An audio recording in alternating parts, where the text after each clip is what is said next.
Hey there! Have you ever felt like you've got this huge vocabulary of English words locked up inside your head, but when you actually try to speak, they just won't come out? If that sounds familiar, you are definitely not alone. Today, we're going to look at two really powerful ways to unlock those words and turn your knowledge into confident, real-world conversation. Right? This is the big question.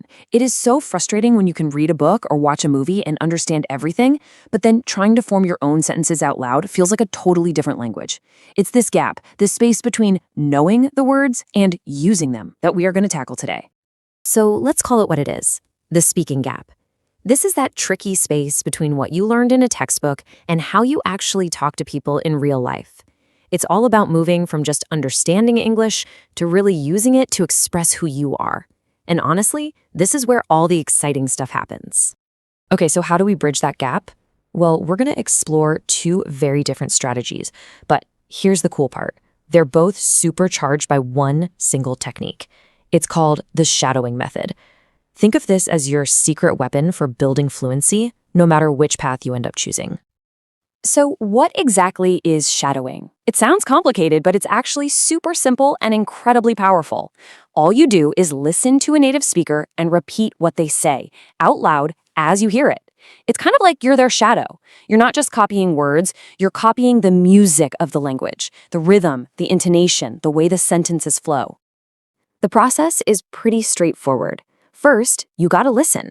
I mean, really listen, not just hear it. Then, and this is the most important part, you repeat it out loud. You have to get your mouth used to making these new sounds. As you do it, start noticing the rhythm, the beat of the language. And finally, you gotta do it every day. Seriously, even just 10 minutes a day will make a huge difference. All right, let's jump into our first method, practice through repetition. This approach is all about building your speaking skills with a clear structure. We're talking about breaking conversations down into small, manageable pieces and just mastering them one by one. The whole idea here is to build muscle memory for your mouth and your brain. You know, just like a musician practices scales over and over, you're going to drill common phrases until they become totally automatic. This builds an incredibly solid foundation, and you'll find your confidence just soars. So let's see what this looks like. You might start with a super common phrase like this one. You'd shadow it, saying it again and again, really trying to match the native speaker's tone. Excuse me, can you help me? You feel the rise and fall of the voice, And then you'd practice the response. By shadowing both sides of the conversation, you're not just memorizing random phrases. You're learning how conversations actually work. You're learning the natural give and take, the back and forth rhythm of a real chat. And the benefits here are so clear.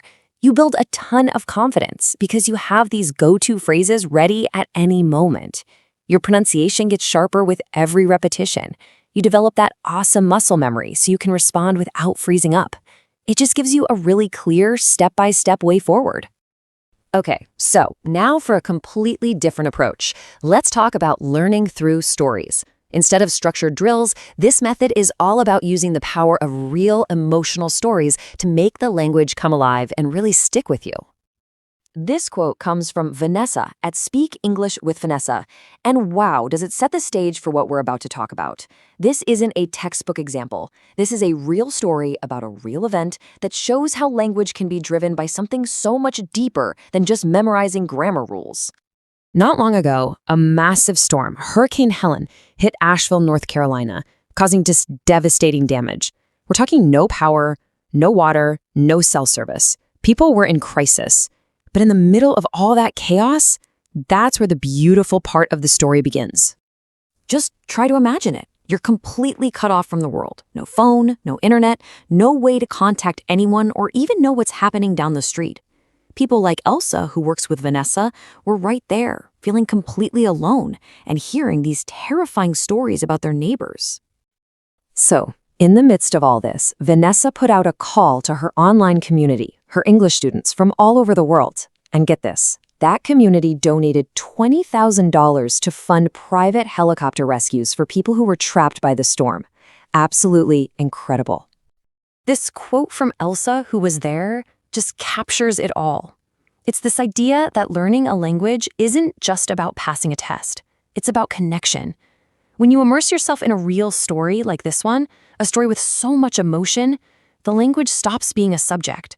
and it becomes a tool for action, for empathy, for real human connection.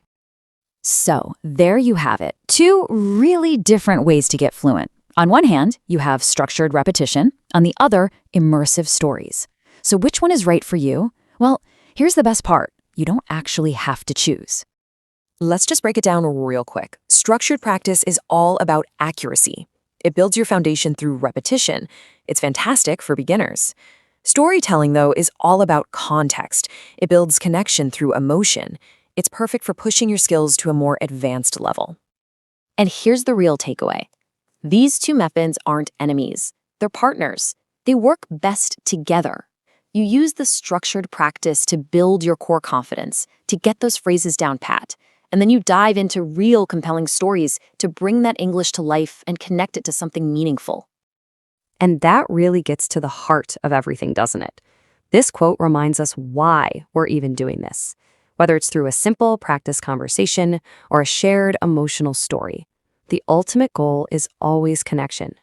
So I want to leave you with this one question to think about. As you keep going on your English journey, try to think beyond just the grammar and the vocabulary. Think about the people you'll connect with, the experiences you'll share. Think about the story that your English will tell. Because that, right there, is what true fluency is all about.